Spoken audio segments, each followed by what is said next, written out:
நண்பர்கள் அனைவருக்கும் வணக்கம். நம்ம சேனலில் அனைவரும் பயன்பெறும் வகையில் பல பயனுள்ள தகவல் எப்படி பண்ணிருக்கும். இந்த வீடியோவில் 24/4/2026 2026ஆம் ஆண்டு ஏப்ரல் மாதம் 24ஆம் தேதி சற்று முன் ஓய்வூதியர்களுக்கு 4 மாத டிஏ டிஆர் அரியர்ஸ் 3 முக்கிய அறிவிப்பு. என்ன வகையான அறிவிப்புகள் வெளியிடப்பட்டுள்ளது? இதன் மூலமாக ஓய்வூதியதாரர்களுடைய அகவிலைப்படி அரசு ஊழியர்களுடைய டிஏ 4 மாதங்களுக்காக வழங்கப்படாமல் 4 மாதத்திற்கான அரியர் தொகை நிலுவைத் தொகை வழங்குவது பற்றிய ஏதேனும் கணக்கீடுகள் உள்ளதா? அதற்கான வழிமுறைகள் எதுவும் பின்பற்றப்படுகிறதா? எவ்வாறு இது கணக்கீடு செய்யப்பட்டு எப்பொழுது முதல் வழங்கப்படும் என்பதை பற்றி முழு விவரங்களும் பார்க்கலாம். வீடியோக்குள்ளே போகிற முடியும். நம்ம சேனலை சப்ஸ்கிரைப் பண்ணவங்க சப்ஸ்கிரைப் பண்ணுங்கள். சப்ஸ்கிரைப் பண்ணவங்க பக்கத்தில் இருக்க பெல் பட்டனை ப்ரெஸ் பண்ணுங்கள். அப்போ தான் நம்ம அடுத்தபடி எல்லாத்தையும் டைரெக்டாக கிடைக்கும். மத்திய அரசு ஊழியர்கள் மற்றும் ஓய்வூதியதாரர்களின் நீண்டகால எதிர்பார்ப்பை பூர்த்தி செய்யும் வகையில் அகவிலைப்படியை டிஏ உயர்த்தி மத்திய அமைச்சரவை அதிரடி முடிவை எடுத்துள்ளது. இது எப்படி ஓய்வூதியதாரர்களுக்கும் உதவும் என்பதை தெரிந்து கொள்வோம். சனிக்கிழமை நடைபெற்ற மத்திய அமைச்சரவை கூட்டத்தில் இதற்கான ஒப்புதல் வழங்கப்பட்டுள்ளது. இந்த முடிவில் மூலம் லட்சக்கணக்கான குடும்பங்கள் விலைவாசி உயர்ந்திருக்கிறது. குறிப்பிடத்தக்க நிம்மதியை பெரும் எதிர்பார்ப்பையும் ஏற்படுத்தியிருக்கிறது. இந்த அறிவிப்பின் மூலம் குறிப்பாக ஓய்வூதியதாரர்கள் பெரும் பயனடைவார்கள். விலைவாசி உயர்வால் ஏற்படும் கூடுதல் செலவுகளை சமாளிக்க அவர்களுக்கு வழங்கப்படும் அகவிலை நிவாரணம் தற்போது உயர்த்தப்பட்டுள்ளது. நிவாரணத் தொகை அதிகரிப்பு. தற்போதைய அடிப்படை ஓய்வூதியத்தில் 58% இருந்த அகவிலை நிவாரணம் இப்போது 60% அதிகரித்துள்ளது. பொருளாதார பாதுகாப்பு. அன்றாட அத்தியாவசிய பொருட்களின் விலை ஏறி வரும் சூழலில் இந்த 2% உயர்வு ஓய்வூதியதாரர்களின் கையில் கூடுதல் பணப்புழக்கத்தை உறுதி செய்யும் என்றும் கூறப்பட்டுள்ளது. முன்தேதியிட்ட அமல். இந்த உயர்வு 2026 ஜனவரி 1 முதல் கணக்கிடப்பட்டு வழங்கப்படும் என்பதால் ஓய்வூதியதாரர்களுக்கு கடந்த மாதங்களுக்கான நிலுவைத் தொகையும் அரியர்ஸும் சேர்த்து கிடைக்கும் என்பதும் குறிப்பிடத்தக்கது.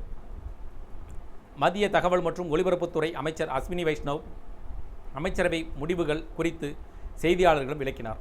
அப்போது அவர் கூறியதாவது: இன்று மிகவும் முக்கியமான ஒரு முடிவை எடுக்கப்பட்டுள்ளது. மத்திய அரசு ஊழியர்கள் மற்றும் ஓய்வூதியதாரர்கள் அனைவரும் எனது மனமார்ந்த வாழ்த்துக்களை தெரிவித்துக் கொள்கிறேன் என தெரிவித்துள்ளார். அகவிலைப்படி டிஏ மற்றும் அகவிலை நிவாரணம் டிஆர் 2% உயர்த்தப்பட்டுள்ளது. இதன் மூலம் ஒட்டுமொத்தமாக 50 லட்சம் அரசு ஊழியர்கள் மற்றும் 68 லட்சம் ஓய்வூதியதாரர்கள் நேரடியாக பயன்பெறுவார்கள். இந்த உயர்வின் மூலம் அரசுக்கு வருடந்தோறும் 6,791 கோடி ரூபாய் கூடுதல் செலவாகும் என்றும் மதிப்பிடப்பட்டுள்ளது. மத்திய அரசின் இந்த 2% அகவிலை நிவாரணம் உயர்வின் மூலம் சுமார் 68 லட்சம் ஓய்வூதியதாரர்களின் நிதி நிலையில் நேரடியான மாற்றத்தை சாதகமாக தாக்கத்தையும் ஏற்படுத்தும். குறிப்பாக நிலையான வருமானத்தை மட்டுமே நம்பியிருக்கும் முதியவர்களுக்கு சந்தையில் அதிகரித்து வரும் அத்தியாவசிய பொருட்களின் விலை உயர்வால் ஏற்படும் கூடுதல் செலவுகளை சமாளிக்க இது ஒரு பாதுகாப்பு கவசமாக அமையும். தற்போதைய நிலவரப்படி அடிப்படை ஓய்வூதியத்தில் 58% இருந்த நிவாரணம் 60% அதிகரிப்பதன் மூலம் ஒவ்வொரு ஓய்வூதியதாரரின் மாதாந்திர வருவாய் கணிசமாக உயரும். மேலும் இந்த உயர்வு 2026 ஜனவரி 1 முதல் முன்தேதியிட்டு அமல்படுத்தப்படுவதால் கடந்த 4 மாதங்களுக்கான நிலுவைத் தொகையை அவர்கள் மொத்தமாக பெறுவார்கள்.